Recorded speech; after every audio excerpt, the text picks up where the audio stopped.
A lot of you have been commenting after that first video and some of the Instagram posts where you're seeing all the seed trays that I have growing lots of seedlings. Some of them are my faithful wind strip trays. I still use a lot of those. But many of you are wanting to know more about soil blocking, so I wanted to incorporate that more into my practice. I love soil blocking and it works really well. It's just a matter of efficiency and what works best in my workflow to get the whole process done in the least amount of time. But I've saved a lot of time using a soil blocking technique that makes 72 blocks all at once, and many of you were interested in knowing more. So I want to just show you my process for making them and how easy it really is. So first of all, you want to go ahead and get your mix ready. Now, in the past, you might have heard me talking about a recipe for that. And although that works very well, if you dial in a mixture of different ingredients, that's not necessary. So I've decided to simplify that to streamline the process. So now I'm just down to one bagged product, and it is primarily a peat-based product with a lot of micro perlite in there. You can see the very small pieces of perlite in there, and it's mostly peat moss, and that's about it. Now, just for the record, I am looking at other things, and the next approach is going to be Coco Loco with the coconut core, and hopefully that's going to work just as well. But it is where it is right now, and I had these bags laying around, so this is what I'm trying.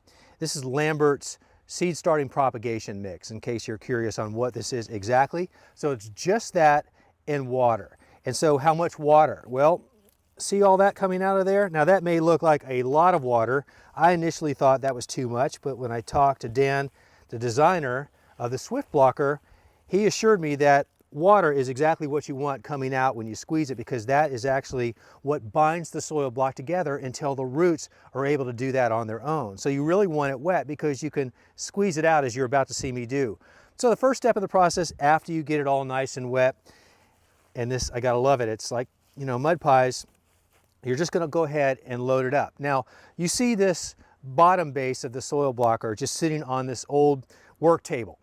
And that is because it's a very smooth surface, and you'll see what I'm going to do after I pack it in before I put it into this ultimate tray. This will make more sense in a minute, but you might be wondering, why am I doing it here and not in the tray? You'll see why in just a second.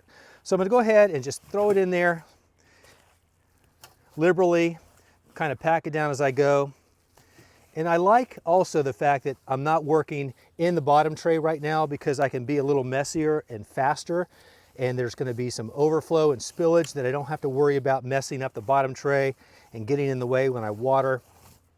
So this is all good because I can clean up this spillover really easily, but it allows me to save a lot of time without having to be so precise. And I like that. I like precise, but I also like saving time. So I'm running my hands across the top and feeling through to make sure that it feels like it's pretty packed, but you don't want it to be super packed. You need some air in there and a way for the soil to drain still. Okay, so that's about all the time invested in getting it semi-loaded. And so the next step is to take this scraper. And this is an optional item that you can get through the Swift Blocker.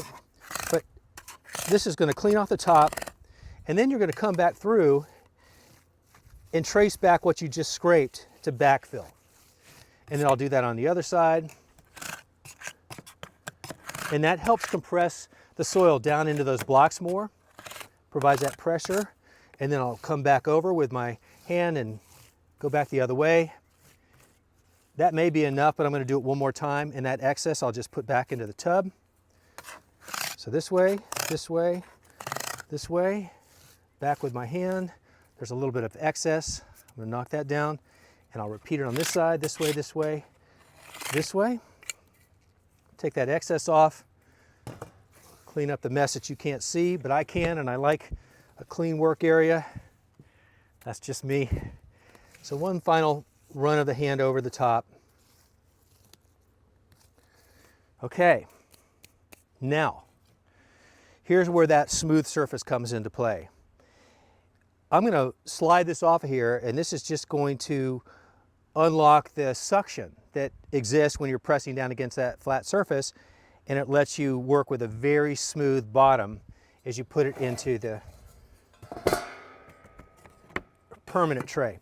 So watch this. So I can just take this, it's not going to fall out, just like that. Look how smooth that is. Really nice. So now this goes into the bottom tray. So reorient that so I can work with it nicely. I'll line it up and I'll place it down. And now I'll push out the blocks. This has the dibbles already permanently installed. And so this just sets in there nicely. So here's the process. I push down evenly on the sides and in the middle. And now I'll go to the front. I'll pull up and push down at the same time, just about the pressure that you would squeeze a lemon. I'll come to the back, do the same thing. I'll go to the middle, do the same thing. I can feel it lifting, which is great.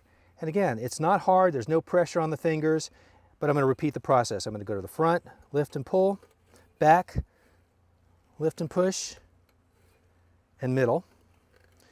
And I feel like it's ready to release, but just for good measure, I'll do it one more time. Pull up and push down, pull up and push down, pull up and push down. Hear that? Okay, now with just a little luck, I'm going to have 72 perfectly formed soil blocks as I lift straight up. Here we go. Look at that.